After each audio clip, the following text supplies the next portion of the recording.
Awak Kami lah nak hari tahu, Senin ni lah. kita nak tahu 2 juta disebut pembangunan bola sepak Perak dan juga Liga Perak Sejahtera. Kami nak tahulah berapa yang digunakan untuk Liga Bola Sepak Sejahtera ini. Dan ke mana duit tu masuk? Betul, kita nak tahu. Masuk akaun Pemuda UMNO ke? Masuk akaun Papa Sebab ke? semua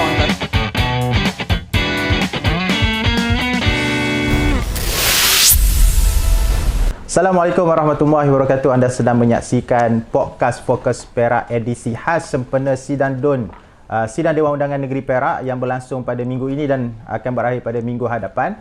Dan kita pada hari ini insya-Allah bersama dengan ahli Dewan Negeri yang akan membincangkan tajuk-tajuk yang dibahaskan dalam Sidang Dewan Undangan Negeri. Cuma sebelum itu, kepada anda yang sedang menyaksikan podcast ketika ini, jangan lupa untuk subscribe kami di channel YouTube Fokus Perak dan follow kami di Facebook dan TikTok Fokus Perak. Dan bersama dengan kita pada hari ini adalah Yang Berhormat Ustaz Hakimi Hamzi, ahli Dewan Negeri Titi Serong. Assalamualaikum Ustaz. Waalaikumsalam. Macam mana nampak tadi semangat membahaskan di sidang dewan? Sebab pagi lagi kot. Oh, pagi lagi. Dan isu-isu pun tadi nampak agak panas juga. Ya, panas. Yang dibawa oleh Yang Berhormat Ustaz Hakimi Hamzi, iaitu ahli Dewan Negeri Titi Serong. Dan kita nak terus kepada Yang Berhormat Ustaz Hakimi, boleh Ustaz? Boleh. Iaitu perbahasan hari ini sebagai pembahas yang kedua dalam sidang hari yang ketiga pada hari ini, dan pembahas yang pertama lah dalam kalangan ahli-ahli Dewan Negeri Perikatan Nasional. Jadi mungkin YB boleh mulakan dengan apakah tema yang cuba dibawa dalam perbahasan YB untuk sidang kali ini.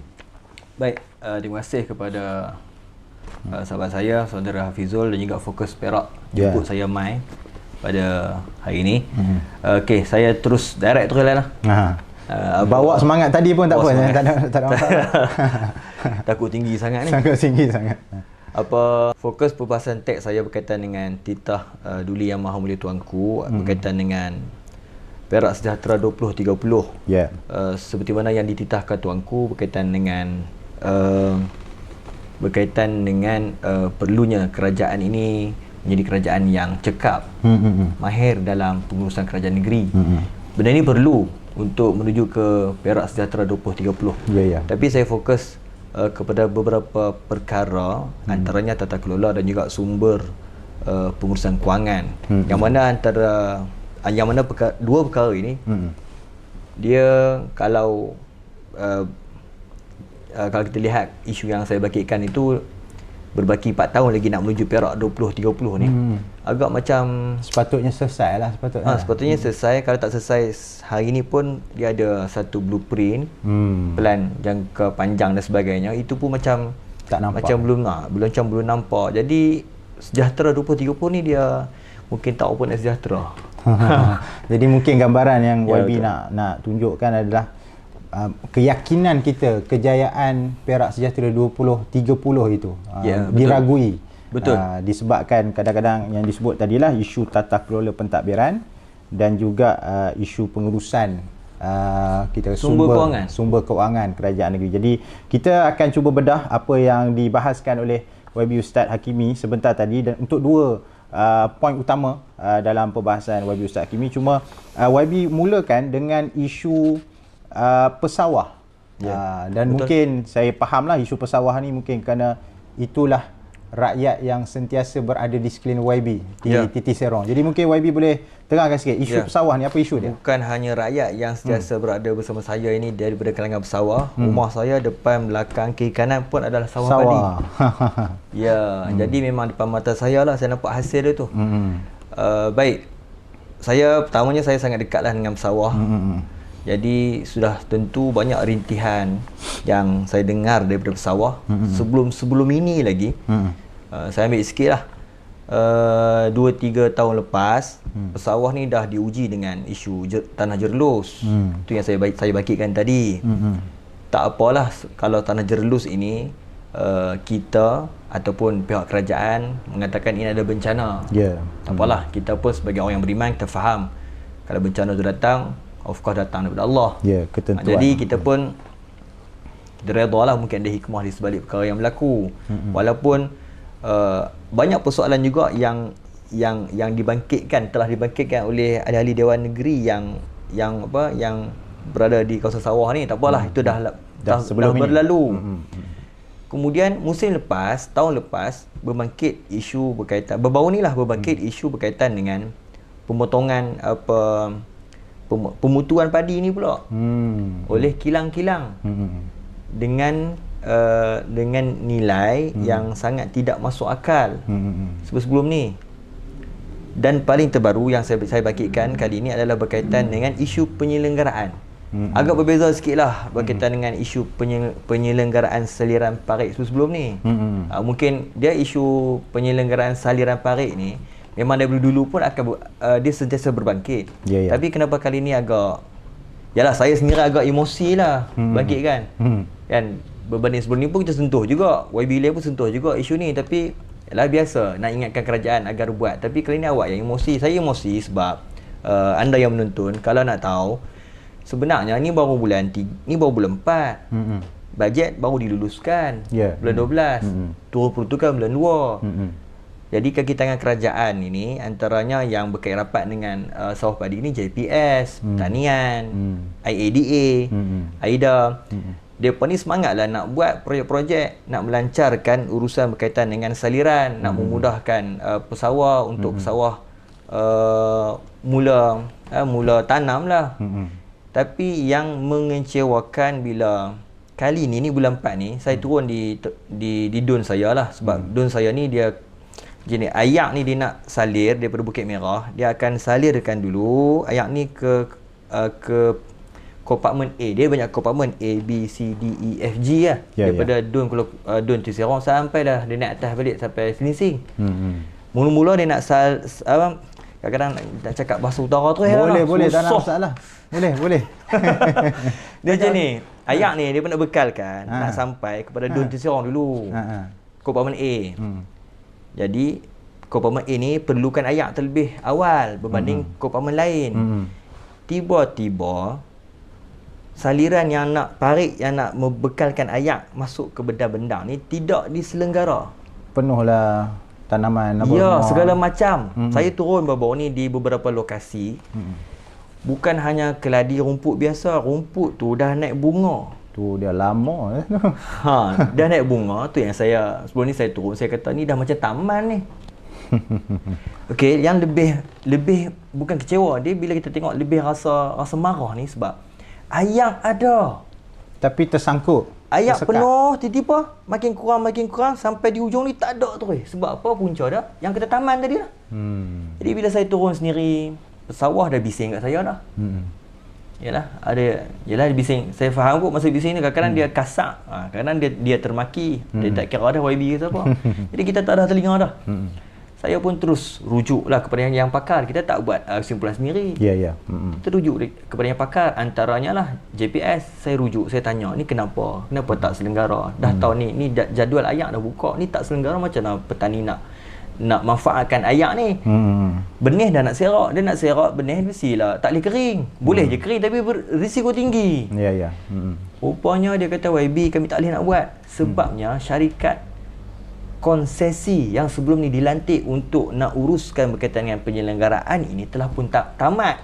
Awal Mac hari tu lagi. Bila saya dengar macam tu, Allahu Akbar, awak jadi lagu ni. Takkan kerajaan tak tahu bila tarikh syarikat konsesi ni syarikat besar. Ada hubung kait dengan kerajaan ni besar, bukan lantikan kecil-kecil kokok lah minit tu duduk celah mana terlupa. Tak apa, ni syarikat besar. Bajet dah dibentang, duit ada, patutnya boleh buat, tiba-tiba tak boleh buat disebabkan syarikat konsesi tamat. Ini yang saya dimaklumkan oleh pihak agensi. Ini yang menjadi penghalang. Jadi itu yang jadi macam pagi tadi tu saya kesian sebab pesawah ni Hafizul. Orang kampung dia pun tak tahu apa. Betul. Kadang-kadang dia pun tak tahu pun JPS, AIDA, kontrak apa dia tak ramai pakai baju kemas sikit, macam baju korporat kerajaan, siap. Dia ponisian kaki tangan kerajaan, terutamanya yang berkaitan dengan sawah padi ni lah, JPS, AIDA. Teruk dah dia pun kena maki. Tu yang disebut tadi oleh YB sampai agensi pegawai kerajaan sampai takut nak turun. Ya, takut. Kadang-kadang sebab YB minta maaf YB. Kami pun kalau turun pun benda yang sama YB. Takut dia pun nak turun. Bukan depa yang takut, saya pun takut juga. Tapi itulah, tu yang saya itulah minta maaf lah, agak emosi. Yelah emosi sebab mengenangkan nasib pesawah, nasib agensi tu tadi. Dan yang lebih menduka citakan apabila yang menjadi mangsa orang yang tidak bersalah, sedangkan kesalahan itu adalah atas kelemahan pihak kerajaan. Pengurusan. Ini yang disebut oleh YB tadi, sebut tentang tata kelola pengurusan dan pentadbiran kerajaan. Benda sekecil nak sambung kontrak atau nak lantik kontraktor untuk selesaikan projek-projek berkepentingan rakyat pun, kerajaan masih lagi gagal. Tapi kita ni dah sembang lagi 4 tahun nak Perak Sejahtera 2030. Cuma tadi YB juga ada sebut tentang kesan kepada pihak-pihak yang terbabit apabila perkara ini gagal untuk diselesaikan dengan lebih awal oleh pihak kerajaan. Satunya tadi YB dah sebut lah, saya tak langsung tentang saya sebut agensi. Agensi kena maki, kena macam-macam lah, kena tutuh apa semua. Betul.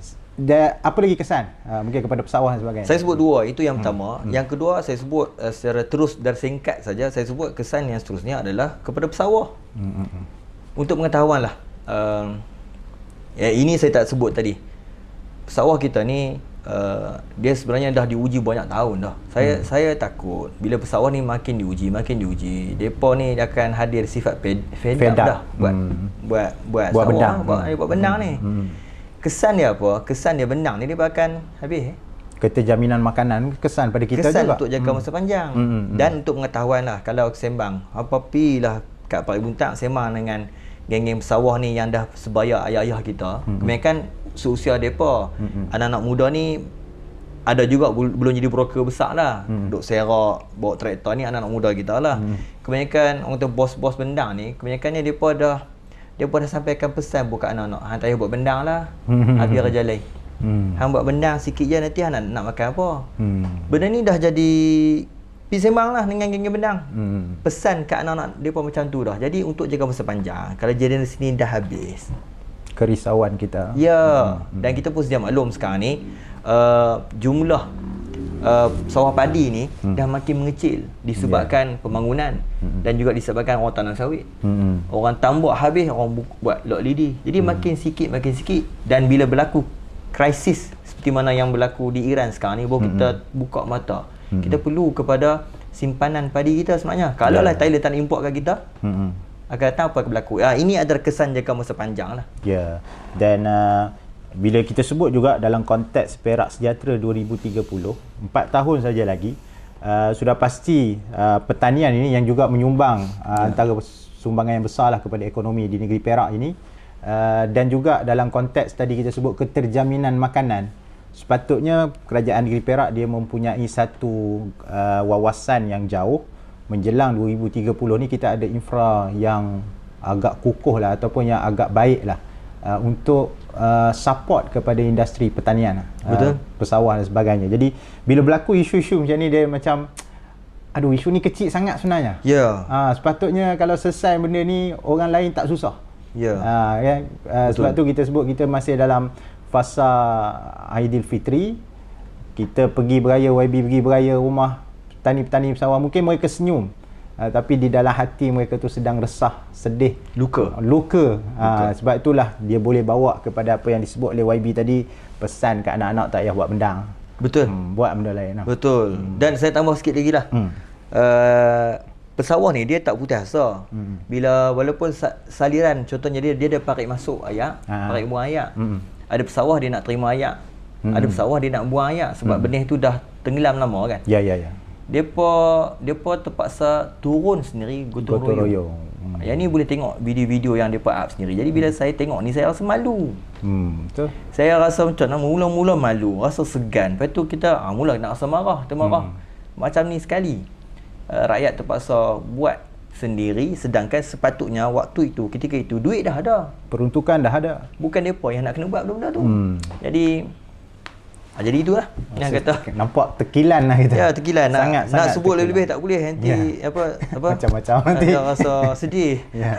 Okey, jadi tak apa, cuma saya tertarik juga bila YB ada membuat satu gesaan tentang insentif tambahan kepada pesawah yang terlibat. Ini macam ganti rugi ya, YB? Ya, betul. Ganti rugi lah sebab ya mungkin bukan semua kompartmen. Mungkin kompartmen A saja. Jadi saya rasa pihak kerajaan boleh cari menerusi PPK. Contohnya PPK Bergantiang ni banyak cover area bahagian kompartmen A lah. Tanya berapa orang pesawat yang kan. terkesan. Jadi saya rasa kerajaan perlu santuni balik. Ada kebertanggungjawaan. Ya, betul. Sepatutnya duit tu yang digunakan untuk selenggara tak digunakan, mereka terpaksa turun sendiri, keluar kos sendiri. Malah lebih teruk, mungkin ada yang dah rugi. Ya. Mungkin benih dah rosak sebagainya kan. Jadi kerajaan perlu prihatin. Ini dah cakna tu. Ya, yang menjadi titah ya, betul. Sultan Perak, kerajaan mesti ada kecaknaan dan juga kepekaan terhadap apa yang dihadapi oleh rakyat. Jadi isu sawah ni agak besar, agak panjang. Betul. Kalau kita nak bahas, ada lagi tak mungkin YB nak sentuh tentang sawah sebelum kita nak masuk isu lain? Sawah cukuplah setakat ni je. Cukup setakat tu, insya-Allah. Jadi satu isu lagi yang mungkin agak panas jugalah yang dibawa oleh YB dalam perbahasan pada sebelah pagi tadi, iaitu berkaitan dengan penganjuran Liga Perak Sejahtera Interparlimen, Piala Menteri Besar. Ya, betul. Apa isunya ni, YB? Ya, isu ni saya pun rasa agak terkilan juga, kecewa dan rasa pelik. PAFA ni ialah dia persatuan. Saya tahu je persatuan. Dia boleh kerjasama dengan siapa pun yang dia nak. Tapi yang menjadi kepelikan tu, kita rasa pelik dan rasa macam tak patut. Bila mana dia secara zahirnya dia anjur bersama dengan pemuda UMNO secara jelas. Dan lebih kami rasa terkilan sebab dinyatakan secara jelas, bukti-bukti banyak sangat ni. Dinyatakan secara jelas peruntukan ini diberikan oleh kerajaan negeri Perak sebanyak 2 juta untuk pembangunan bola sepak dan juga Liga Perak Sejahtera ini. Direct, jelas. Duit daripada kerajaan turun ke program Liga Perak Sejahtera. Liga Perak Sejahtera tu pula kalau kita tengok semuanya berkaitan dengan UMNO. Jadi di sini nampak jelas duit kerajaan, duit hasil cukai rakyat daripada pelbagai lapisan golongan orang lah. Daripada susah sampai termasuk dari petani pesawah tadi. Ya, petani pesawah pun mesti ada banyak cukai. Ya. Duit tu digunakan buat program UMNO. Liga Perak Sejahtera. Baiklah, untuk kata Liga Perak Sejahtera ni memang dah lama. Sebelum ni dah dianjurkan. Yang join adalah kelab-kelab bola sepak daerah yang berdaftar direct di bawah PAFA. Itu yang menjadi amalan, tak jadi masalah pun. Tiba-tiba untuk tahun ni dia direct bubuh nama Pemuda UMNO. Contoh saya bawa lah bukti-bukti di kamera ni tak nampak lah. Boleh tunjuk ni kamera kita. Contoh ni friendly match. Ini friendly match lah. Atas ni ada logo Liga Perak Sejahtera. Ni logo Liga Perak Sejahtera. YB duduk je. Sagi tu zoom. Itu zoom. Ya, canggih Ni Liga Perak Sejahtera, ni logo UMNO. Ni friendly match lah, Sungai Siput. Ini logo UMNO, ni logo UMNO ni. Saya banyak lagi ni saya nak bawa ni. Ni contoh, saya bawa lah contoh semi final. Mana semi final ni? Dah tak ada semi final. Ni semi final. Liga Perak Sejahtera, ni logo UMNO kecil. Ipoh Barat, logo UMNO. Pemuda UMNO. Tu yang saya tegur tu. Awak nampak jelas sangat macam nak guna duit rakyat demi kepentingan sempit parti politik. Jadi isunya kalau kita boleh ringkaskan daripada ini, pertama Liga Perak Sejahtera Interparlimen ini, Piala Menteri Besar Perak, dia bukannya tahun ni baru buat, lama dah. Lama dah. Jadi sebelum-sebelum ni YB sebut tadi dibuat dengan penglibatan daripada Persatuan Bola Sepak daerah-daerah yang berdaftar di bawah PAFA. Cuma pada tahun ini kerjasama dengan Pemuda UMNO Perak dan melibatkan semua parlimen. Melibatkan semua 24 kita sebut Pemuda melibatkan UMNO semua bahagian-bahagian. bahagian. Kita ada Perak ada 24 kawasan, melibatkan semua 24 kawasan, Ya. 24 bahagian ni lah. Dan isu yang besarnya adalah bila digunakan peruntukan daripada kerajaan negeri. Kerajaan negeri. Dia macam UMNO ni sengkit sangat ke tak boleh buat program guna itulah. duit sendiri kan. Jadi macam mana YB tengok, adakah ini bentuk tata kelola pengurusan sebuah kerajaan yang nak menuju ke arah Inilah Perak isunya. Sejahtera 2030? Inilah isu yang saya bagikan tadi. Perak sejahtera ni luas maksud dia. Ya. 2030. Tiba-tiba berbangkit isu pengurusan kewangan ni, isu tata kelola, integriti ni. Jadi dia nampak nak menuju Perak Sejahtera 2030 dengan isu yang saya bangkitkan tadi ni. Dia nampak macam sekarang ni pun jalan nak menuju Perak 2030 dah macam agak macam dah cacat. Macam mana nak sampai 2030 dengan keadaan yang baik. Itu yang saya bagikan tadi. Dia nampak saya lah secara peribadi dan juga ramai rakyat yang tahu isu ini, kalau kita bersembang di luar sana, ramai yang tak setuju sebenarnya. Dia nampak seolah-olah macam UMNO ambil peluang, kesempatan, duit kerajaan negeri untuk dia nak nama dia lah. Dia nak nama dia lah. Dia nak beritahu yang dia buat program untuk tarik anak-anak muda. Itulah yang saya nampak. Bukan saya nampak. Kalau sembang orang di luar sana semua nampak akan macam tersebut. Macam tu.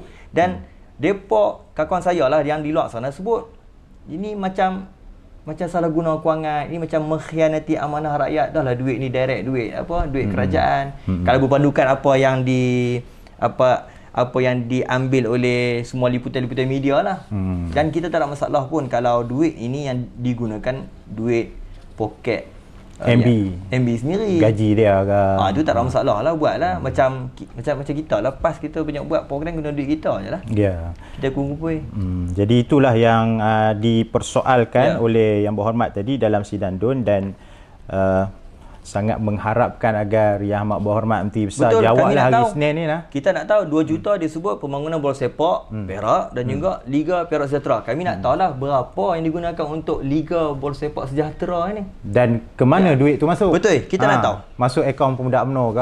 Masuk akaun Papa sebab ke? Semua tak ada yang tak terlepas daripada logo UMNO ni. Semua ada logo UMNO. Pemuda banyak. Dan saya bacakan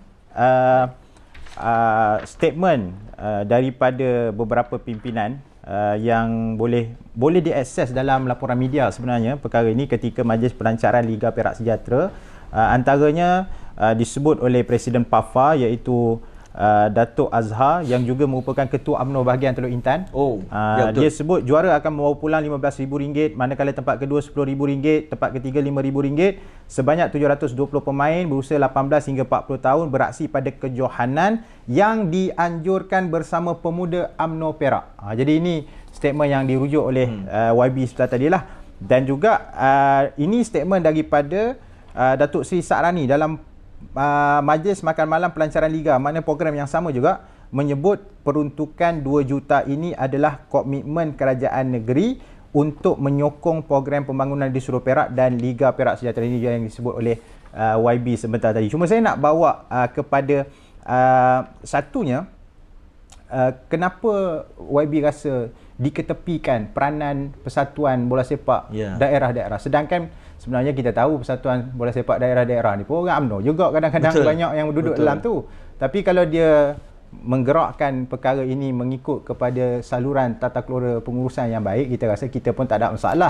Tak ada masalah. Itu yang pertama. Yang kedua, YB juga sebut ketika mana rakyat diminta untuk berjimat cermat. Ya, betul.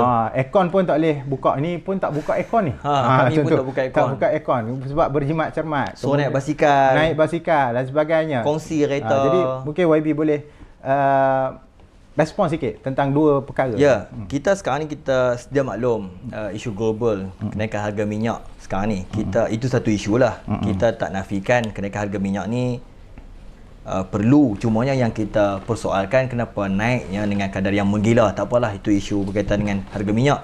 Kita dinasihatkan sekarang ini kan, berjimat cermat apa segala macam. Tiba-tiba dia timbul saja isu ini dan jelas pula dengan mengatakan menggunakan duit kerajaan yang diperuntukkan daripada kerajaan negeri. Saya rasa sangat tak patut. dan sangat-sangat seolah macam menyindir lah. Menyindir kami anak-anak muda ni yang rakyat di bawah yang tengah survive. Betul. Struggle. Buat 2 kerja, buat 3 kerja nak cari dana kewangan demi kelangsungan hidup. Tiba-tiba dia boleh guna dana kerajaan untuk kepentingan parti politik. Jadi sangat tak patut. Dan kalau ini berlaku pada mungkin 4 ke 5 tahun sebelum ni, rasanya dah keluar lagu hoi hoi ahoi dah. Betul. Saya sangat yakin lah isu ini kalau berlaku masa zaman pembangkang dulu, Pakatan Rakyat dulu, saya rasa pihak PH ni, PKR ni, saya rasa dia akan cakap sakau. Dia akan cakap apa lagi, kepala penyamun dah, segala macam. Tapi saya tak sebut lah macam tu. Kerana kita mengamalkan politik matang dan sejahtera. Betul. Jadi sebab itulah yang berhormat, dalam perbahasan tadi, dalam topik ini saya tengok menutup dengan satu gesaan. Satu gesaan agar Yang Amat Berhormat Menteri Besar memberikan penjelasan yang tuntas tentang berapa sebenarnya nilai. Betul. 2 juta. Kalau betul 2 juta tu, katalah 2 juta tu. Bagi pada pesawah banyak manfaat boleh dapat tu. Banyak sungguh. Banyak sungguh. Kalau 2 juta pun, kalau betul lah 2 juta kan. Menang pun dapat 15,000 je ni, sikit. Menang dapat 15,000. Ni mungkin pengurusan sebab dia melibatkan beberapa minggu program ini, termasuklah melibatkan pasukan-pasukan yang banyak. Dan juga YB juga minta supaya mempersoalkan adakah ini bentuk tata kelola yang nak dibawa oleh Yang Amat Berhormat Menteri Besar, dan disebut oleh Ketua Pemuda tadi, YB Ketua Pemuda minta justify sama ada duit ini adalah dari kantong duit Menteri Besar sendiri ataupun duit daripada kerajaan negeri. Betul, saya setuju persoalan yang diajukan oleh Yang Berhormat Manjoy, Ketua Pemuda PAS Perak. Masa saya berbahas tadi, saya beri izin untuk dia mencelah, dan saya setuju. Selepas tamat saja dia mencelah, saya pun terus direct tanyalah. Kita harapkan apa yang dibangkitkan ini dapat respon. Kita nak tahu sebenarnya berapa yang digunakan. Jadi insya-Allah lah kita nantikan hari Isnin. InsyaAllah. InsyaAllah. Dan saya nampak ketegasan daripada Pemuda PAS Negeri Perak adalah kita tidak bersetuju duit kerajaan negeri untuk program parti. Betul. Kita nampak sangat.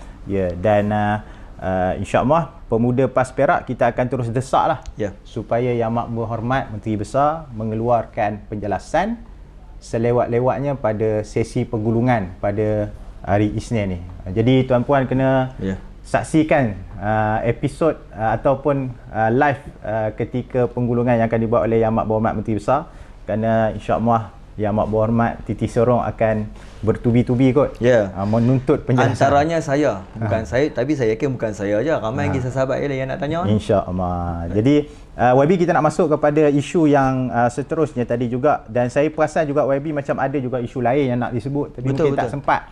Apa pun kita berehat dulu, kita kembali lagi selepas ini dengan isu-isu yang lebih menarik dan lebih panas.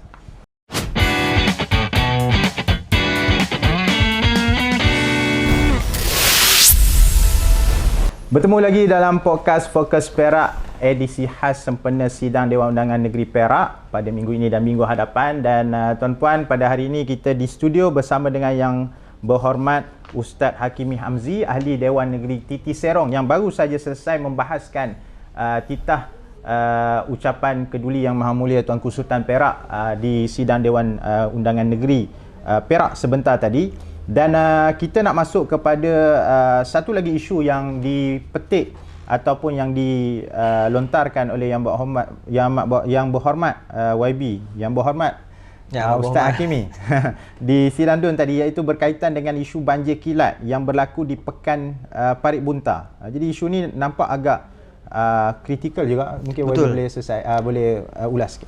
Isu banjir kilat di Parit Buntar ni, terutamanya kawasan pusat bandar dan juga beberapa taman yang terlibat lah, antaranya Taman Krian, Taman Krian Tambahan, Taman Pekanbaru, Danish Town dan sebagainya. Ini bukan isu baru, dia dah isu lama dah sebenarnya. Bila kata ini isu lama, bermaksud dah lama sangat dah rakyat sabar. Dia pun dah sabar lama. Dan untuk makluman, untuk bulan 4 ni saja, minggu lepas dah berlaku 2 kali berturut-turut isu banjir kilat ni. Contoh hari ni air naik disebabkan hujan lebat. Selang 2 hari hujan lebat lagi, ayak naik lagi. Masuk dalam rumah. Dan kita sedia maklumlah, bila ayak masuk dalam rumah ni dia akan merosakkan banyak benda. Perabot. Rakyat bangkit. Rakyat mempersoalkan di medsos.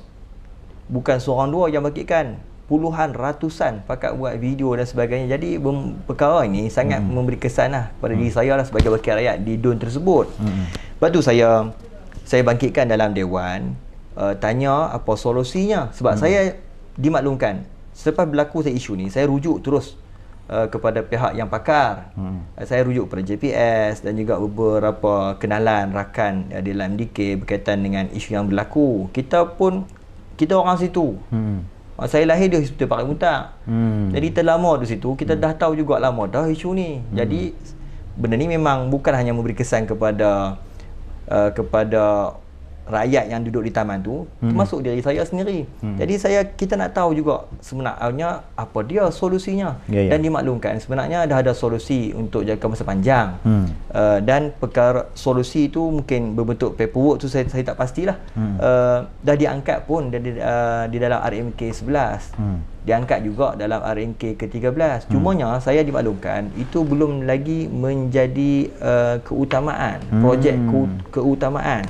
Jadi itu dia yang menjadi masalah. Bila belum lagi menjadi projek keutamaan, jadi isu ni dia akan berulang dan juga berulang. Mungkin kita bertanya, mungkin orang Parit Muntang pun tengok video ni, mungkin tanya apa solusi dia. Saya dimaklumkan saya tak tengok lagi kertas kerja tu secara penuh. Solusi yang saya dijelaskan ialah berkaitan dengan saliran longkang parit di Parit Muntang ni dah lama. Sedangkan pembangunan makin pesat. Industri pun makin bertambah, ada taman-taman baru dan sebagainya, jumlah penduduk bertambah. Ini menunjukkan jumlah sampah pun bertambah. Jadi sistem parit kita ni lama, usia mungkin 30 tahun lebih ataupun lebih. Jadi perlu dinaik taraf. Itu kapasitinya tak mampu tampung. Betul. Banyak longkang-longkang yang tidak diselenggara dengan baik, itu satu masalah dah. Ini antara solusi jangka masa panjang lah, Fizul. Dan saya ada juga saya bawa solusi jangka masa pendek. Sebab bila dia panjang, lawannya mesti ada pendek. Betul. Mesti ada. Dan saya berbincang dengan agensi, ada tak untuk solusi jangka masa pendek? Dia kata ada, YB. Dia pun bagi tahu kat saya. Dan memang semua orang perasan dah. Tambah lagi buat kawan-kawan kenalan yang duduk di sekitar saliran parit besar bersebelahan dengan KTM, kereta api Tanah Melaya ni lah. Parit Muntang dia ada saliran parit sebelah landasan KTM ni, di kiri kanan. Saliran parit ni dia menghubungkan semua saliran longkang-longkang yang ada di taman, daripada kawasan industri, daripada jalan besar JKR sana. Semua yang akan main kumpul kat sini. Sebelum dia bawa pergi ke sungai dan sebagainya. Ini tidak diselenggara oleh pihak yang sepatutnya selenggara. Saya difahamkan 10 tahun lebih dah tak diselenggara dengan baik, sempurna dan penuh. Jadi masyarakat tak tahu siapa yang patut selenggara. Semua orang menuding jari kepada PBT. Kalau kami Majlis Daerah Krian lah, ataupun dia bertuding jari kepada JPS. Itu satu isu lagi lah. Asyik agensi juga yang kena maki tu, MDK dan juga JPS. Jadi kesian jugalah bila saya jumpa agensi, dia pun beritahu kat saya, Fizul, sebenarnya YB, bukan kami yang bertanggungjawab untuk selenggara parit ni. Cuma kami buat juga kadang-kadang tu, kami tolong. Itu pun bila mana kita tolong buat bahagian orang lain, bahagian milik KTM ini, dia ada banyak isu yang dia tak boleh buat secara penuh sebab ni kawasan melibatkan orang. Kawasan orang. Dia melibatkan kebenaran apa semua sekali. Jadi bila jadi macam tu, jadi berlakulah isu banjir di kawasan tersebut. Tu yang saya bagikan. Sidang DUN lepas pun saya dah bagikan. Kali ni saya bagikan lagi sekali. Saya nak tarik perhatian Yang Hormat Exco. Saya nak tanya, sejauh mana usaha isu ni diangkat kepada pihak Perbadanan Aset Kereta Api. Yang bertanggungjawab selenggara tu adalah Perbadanan Aset Kereta Api. Jadi sejauh mana usaha Exco, kerajaan negeri bawa isu ni ke peringkat federal. Itu je. Itulah maknanya ada sudah solusi untuk jangka masa pendek. Betul. Ada solusi untuk jangka masa panjang. Cuma isu sekarang ni adalah implementasi. Bila nak buat? Bila nak buat. Jadi apa yang dibuat oleh YB adalah mendesak di sidang dewan baru-baru ni lah, pagi tadi, supaya tindakan segera sebab YB sebut juga kita tak nak sambut Perak Sejahtera 2030 dengan imej Parit Bunta bandar banjir. Jadi itu imej yang sangat tak sepatutnya. Betul. Dan saya tertarik juga topik-topik yang dibincangkan oleh Yang Amat Berhormat kerana semuanya akhirnya menjurus ke arah Perak Sejahtera 2030. Bagaimana kerajaan negeri sepatutnya sudah menyelesaikan isu-isu tata kelola pengurusan keuangan dan benda-benda yang sekecil, nak lantik kontraktor, nak selesaikan infra di peringkat kita kata pekan atau bandar seperti di Parit Bunta ini, tetapi perkara itu masih lagi gagal dilaksanakan. Betul. Dan sama juga dengan isu pesawah tadi, akhirnya rakyat tanggung kerugian, yang meniaga barang tenggelam, yang duduk di rumah, saya dipahamkan lebih kurang 1,500 buah rumah lebih kurang itu di Pekanbaru sahaja. Di belum lagi di kawasan yang lain lebih banyak daripada itulah. Ya, betul. Jadi barang-barang rosak dan mungkin dah tak boleh digunakan, kerugian yang besarlah ditanggung oleh pihak kerajaan. Dan ada satu lagi isu yang mungkin tadi YB tak sempat nak sentuh tadi. Saya tak sempat sebab ketika saya bahas masa 20 minit kan, ada celahan daripada sahabat dan juga ada celahan juga daripada pihak kerajaan. Jadi cuma tadi nak sentuh yang celahan bercam tadi, saya itulah. So dia macam lagi topik macam mana? Lari sangat topik tu. Kita tengah berbahas berkaitan dengan isu bola kan. Saya tunggu dia tak sebut tang bola pun. Saya perasan dia nak sebut. Okey, kita Yang Hormat T. Serong dah sebut berkaitan dengan salah UMNO ni salah guna kewangan, tapi kenapa PAS macam nak buat gabungan Mufakat Nasional dengan UMNO? Itu lari soalan tu. Isu yang lain tu. Itu isu yang lain. Yang saya sebut ni, saya nasihat tentang isu ini je lah. Jadi saya suruh duduk lah. Jadi mungkin YB boleh sambung yang isu sampah tadi. Ya, isu sampah. Saya pertamanya saya tak sempat sentuh isu panas juga di TT Serong ni. Ada isu berkaitan dengan pengurusan sampah. Jadi saya tak sempat, jadi saya ambil kesempatan di sini lah untuk saya kongsikan. Yang pertamanya, baru-baru ini dalam sehari dua ni kita mendapat berita gempar daripada pihak PBT di Kuala Kangsar. Tahu kan? Saya betul tahu.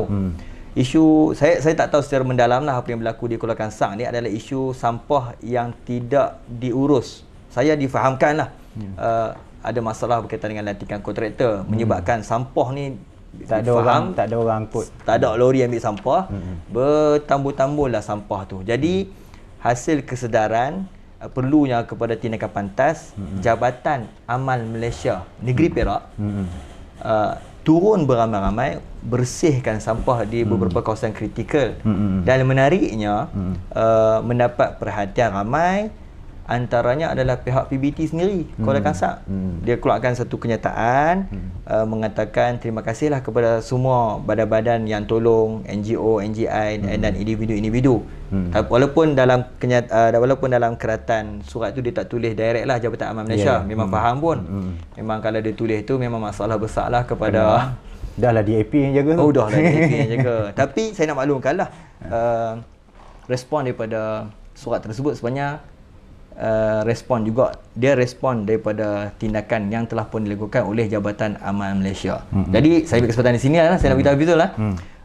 Kami Jabatan Amal Malaysia Negeri Perak sentiasa bersedia untuk turun membantu pihak kerajaan atau bukan kerajaan, NGO, apa sahaja isu yang melibatkan kebajikan dan juga melibatkan bencana. InsyaAllah kita akan turun semampu mungkin. Dan saya nak masuk kepada isu yang melibatkan di TT Serong. Okey, apa isunya? TT Serong ni dia saya direct terus di TT Serong, ada Pekan TT Serong. Pekan TT Serong ni dia ada satu tempat pembuangan sampah. Okey. Betul-betul dekat Pekan TT Serong, depan sekolah At-Tahzib. Tong sampah di situ setiap hari penuh.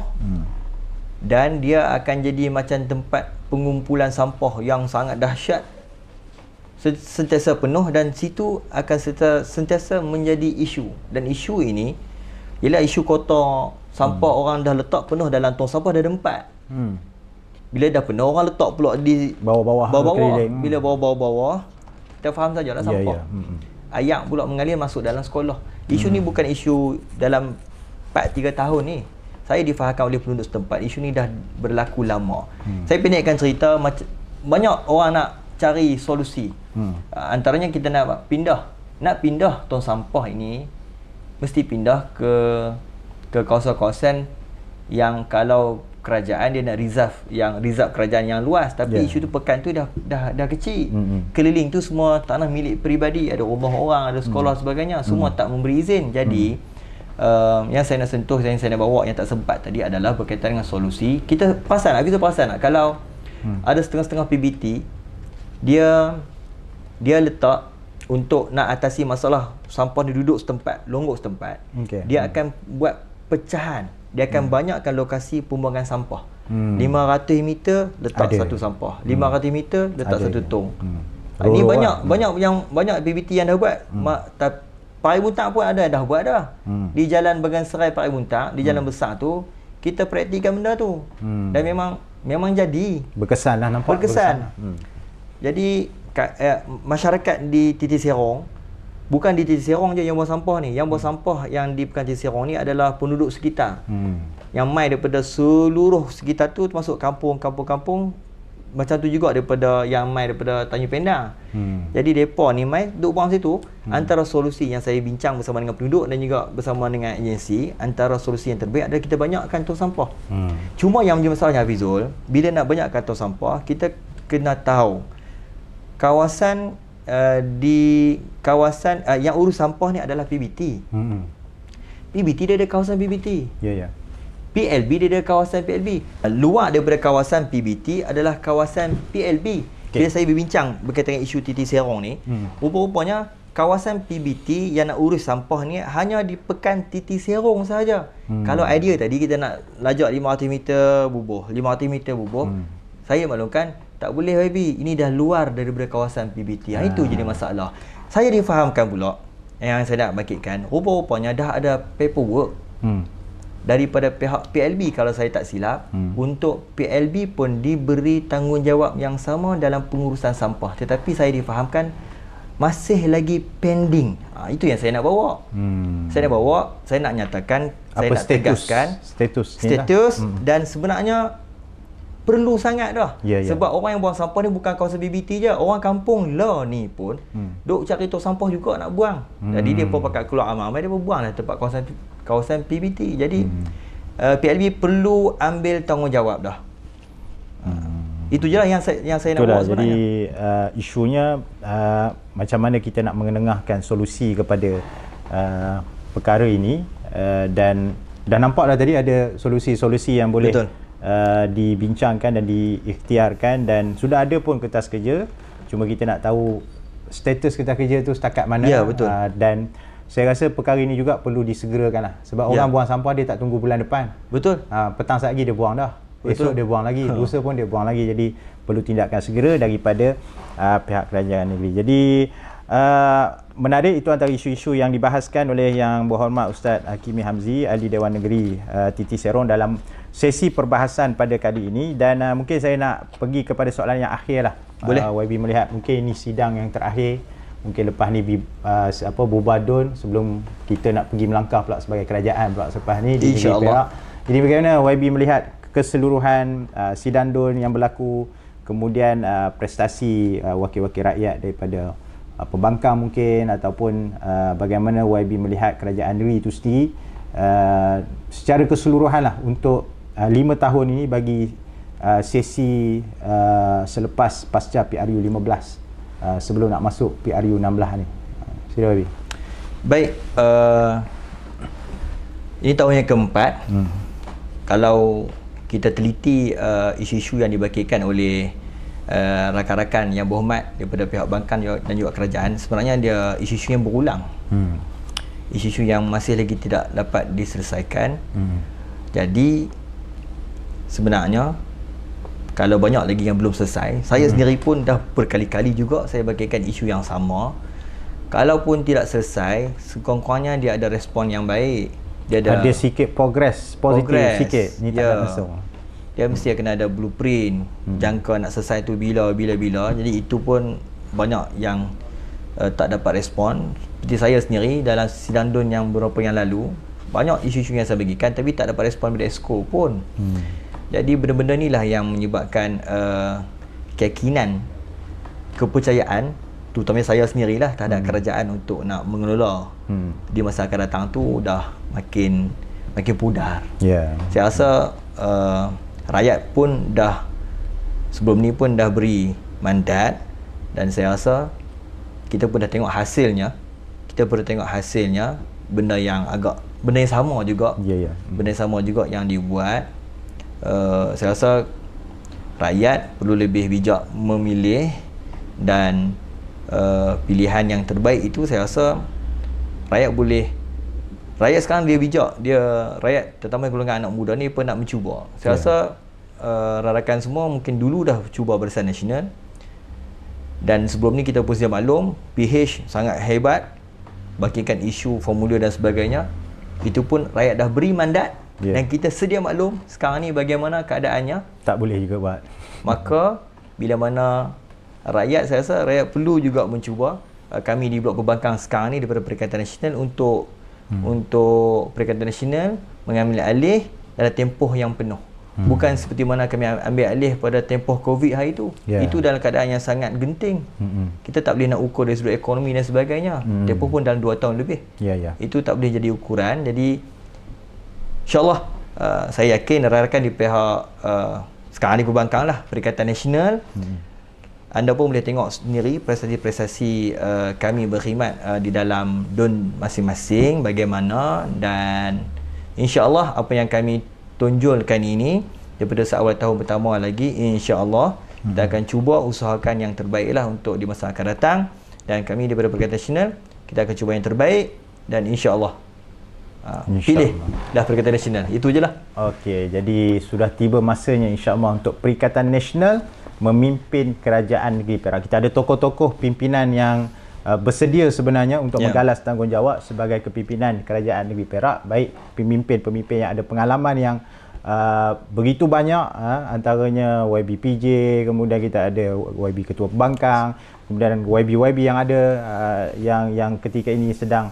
berjuang menyampaikan atau menyuarakan aspirasi rakyat di sidang Dewan, dan kita ada pemimpin-pemimpin anak muda, termasuklah YB Ustaz Hakimi sendiri, YB Ustaz Hafiz Sabri, YB Amir Roslan, dan semuanya insya-Allah bersedia untuk membawa negeri Perak ke arah yang lebih baik bersama dengan Perikatan Nasional. Jadi saya ucapkan terima kasih kepada Yang Berhormat Ustaz Hakimi Hamzi yang sudi bersama-sama dengan kita di studio Fokus Perak pada hari ini. Tuan-tuan yang sedang menonton pun saya nak ucapkan terima kasih penghargaan kepada semua, dan jangan lupa untuk subscribe kami di YouTube Fokus Perak dan follow kami di Facebook dan TikTok Fokus Perak. Kita jumpa lagi dengan ahli Dewan Negeri yang lain.